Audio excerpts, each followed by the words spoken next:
We will hear from Avi Gil, who was the CEO of the Ministry of Foreign Affairs. And if you know Israeli policy, and he knows Israeli policy through and through, and he's been with this institution for many years. So good afternoon. I I will try to share with you some of my experience as from the Ministry of Foreign Affairs, from the time I was a young cadet till I became the general director.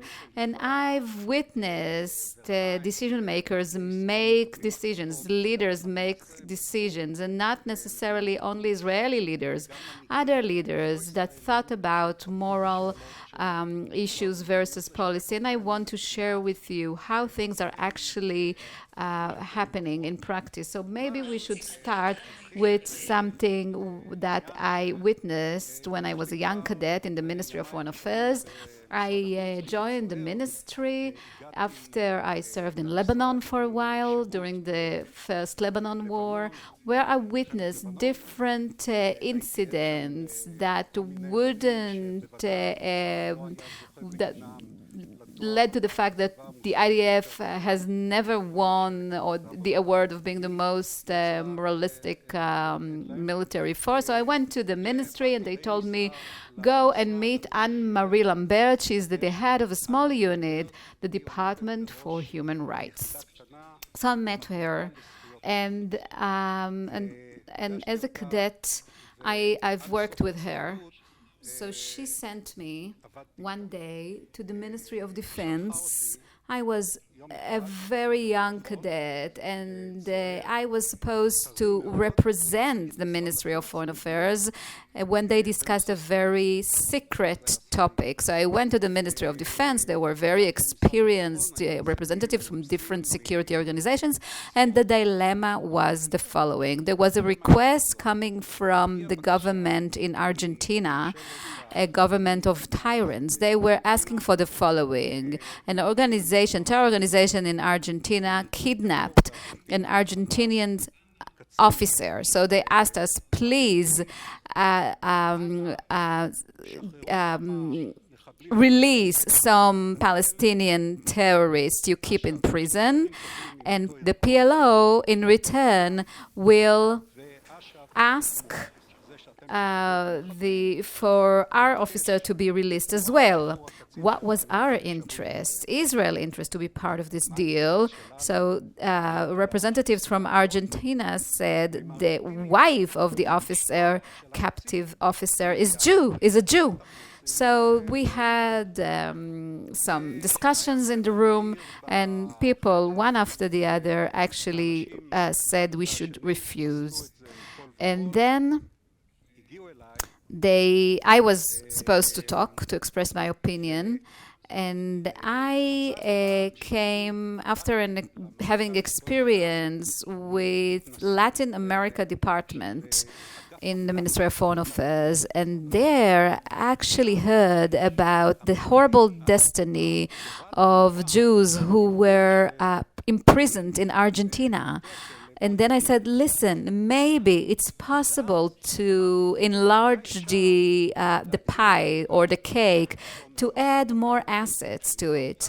And let's maybe propose or suggest that in return for what we do, they won't only release the officer, maybe they will be willing to release Jews from prison. I thought that was the smart thing to do, and a very ethical one. We had an opportunity to actually release some Jews that suffer in Argentinian prison, and it turned out that people there weren't aware of the fact that there were Jews imprisoned in Argentina. So all of a sudden they said, okay, get an approval from the Minister of Foreign Affairs. That was Yitzhak Shamir at the time. So I went back to the ministry, and I prepared this document, and my boss read it. She took it to the Minister of Foreign Affairs. We waited for several days, and then the answer came, no. He actually rejected the proposal for very moral reasons. So he thought it would become a slippery slope, and following such an incident, more Jews will be kidnapped. They will ask us to release more and more terrorists, and we're not going to do it. So what am I trying to tell you here? So when you make decisions, practical decisions, and try to actually follow moral considerations, you find out in many cases that the term moral or ethics is quite elusive. And there are people who have different approaches about moral, and it's legitimate. And there are other people who have a different approach, and it's also legitimate. And sometimes in certain decisions, different approaches will lead you to different actions. Shimon Peres, with whom I've worked for many years, was convinced that the move in Oslo was the best move Israel has ever done, and for itself and for the Palestinian side. So many Israelis, on the other hand, thought it was an unethical move. And Yedidia just told me that even today, along the Bik'ah road, there is a sign that says, take the criminals of Oslo to court. So it's a trauma. And again, there are different moral approaches that can be legitimate and that they can contradict each other, and it makes it harder for us to make decisions with regards to foreign affairs policy. And when there is an accepted moral approach, the values that are included are different, because different people have different approaches and they see the values in a different way. So it leads to different decisions. And the leaders who make decisions related to foreign policy, they make these decisions in a reality where there is uncertainty, and very often, only in retrospect, you can say we can decide whether the decision was the right one or a wrong one. So I remember that a couple of months after the terror attack in Twin Tower, I accompanied Peres to a meeting with Clinton, former President Clinton. And he met him in the Czech Republic. So at a certain point, Clinton said that bin Laden was at the target of the American Air Force, and Clinton had to make a decision whether to kill him or not. He made a decision not to kill him, since bin Laden, as usual, was surrounded by dozens of innocent people, and Clinton decided that it was an unethical move. And after the terror attack and after the Twin Tower catastrophe, he told us, I'm not sure today whether my decision was the right one. So it's hard. In many cases, it's hard to see what the future holds for us. So I will say it very I won't take too much of your time, but I want to tell you, when it comes to the question whether the Jewish people have this obligation to be more moral when it comes to foreign policy, whether it's our duty, of course it relates to Jewish values, Jewish history, to the fact that we were in the diaspora for 2,000 years and there were pogroms and there was the Holocaust. And what I see, at least what I see when it comes to senior decision makers in Israel, you see that this reality of Jewish history leads to two contradictory approaches. The first one says, we have to be kind, we have to be better than the others to serve as a role model. And the other approach, that in my opinion is the more dominant approach, says, after all we've been through, they should shut up. They should just remain silent. So I think Ariel Dad was the person who said that. There was, a conference in the National Library, and he actually answered Professor Halbertal, and he said, after all we've been through, after what they did to us, for 100 years, they should leave us alone. We are not Mother Teresa. We need to rehabilitate. We need to recover. And since, let's say, my approach is not that I'm not so glad about the situation. I don't think that we should consider these questions. And I think that at this point, again, I think that, let's say, the opinion that we are allowed, because of our history, we are allowed and we can break boundaries, that's the more dominant approach when it comes to these topics. Israelis, in my opinion, based on my experience, tend, when it comes to this dispute between the realistics and the more ideologists, so Israelis tend to be more realistic. They think that might is right. They think that the conflict is a natural phenomena. And liberal approaches seem as, I'm thinking about most Israelis here, and sometimes they feel that these approaches are totally out of the question. And now you have to remember that the ethos of Hasbara, which is very dominant in the Ministry of Foreign Affairs, and when it comes to deciding on the policy, it's an ethos which is based on the perception of existential conflict, which means that the other party is to blame. The other side is to blame. It's the other side's fault. We need to, they bear the responsibility. If there is no arrangement, no solution, so they are to blame. This perception, if you can call it a propaganda if you wish, but this perception actually is very dominant, not only in the world of Hasbara, but also in the world that deals about forming policies, which means we are right, they are this is their fault.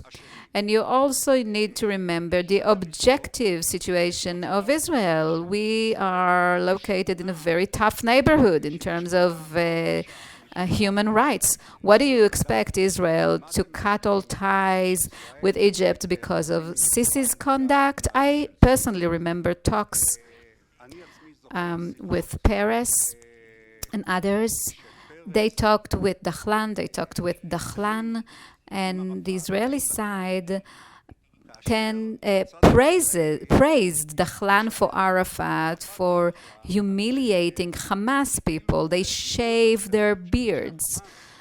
Rabin himself said at the time that it's very let the Palestinian police handle Hamas, because they don't have High Court of Justice, they don't have B'Tselem, they don't have Shovrei Shtika organizations. There are some people who claim that this approach, this attitude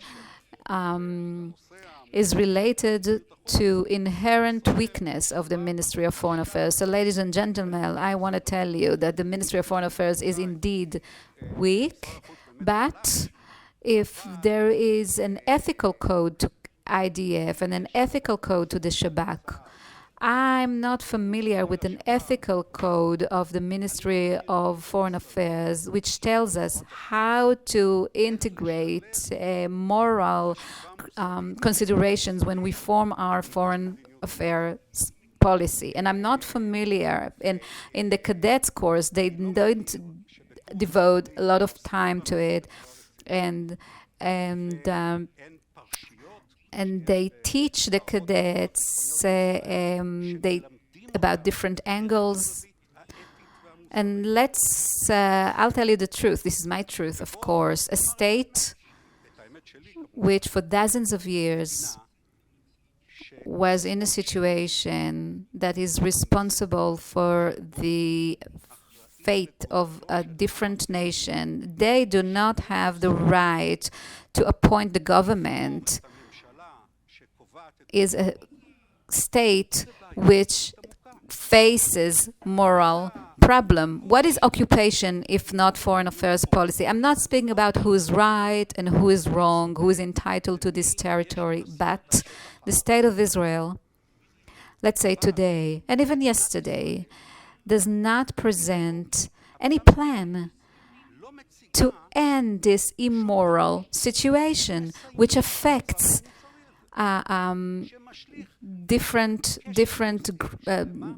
which affects our foreign affairs policy and also life within the state of Israel. So I don't have a very positive conclusions. Nothing will change tomorrow morning, and we deal with very serious situation. Anti-Semitism is not going to evaporate, and we naturally feel that the whole world is against us. Israeli public opinion doesn't put pressure on the government to adhere to ethical codes. The non-state organizations, Israeli NGOs, are quite weak. And Israel, politically and in terms of its demography, is not becoming more liberal. Actually, it's quite the opposite. So, but still, where are some positive elements? So, based on my experience, when the organizations are weak and mechanisms are weak, human beings make all the difference. And if there are people in the right places who actually studied the right chapters in the Bible, and they do care about, actually, they want to be able to look at themselves in the mirror, they are the ones who can make the difference. And I think that we should improve education, and Israeli decision makers, especially those in the Ministry of Foreign Affairs, they should be taught not to make decisions according to moral consideration, but at least they need to consider these considerations when they make decisions, to seriously consider them. And then it might be a bit better. And allow me to finish here and with what I learned from Shimon Peres. He believed that there are two meaningful stations in his life, Dimona and Oslo. He couldn't have, according to his perception, he couldn't have gone to Oslo without Dimona, because Dimona gave Israel power to make decisions which include a component of risk, but also reflect a Jewish ethical values. So thank you very much.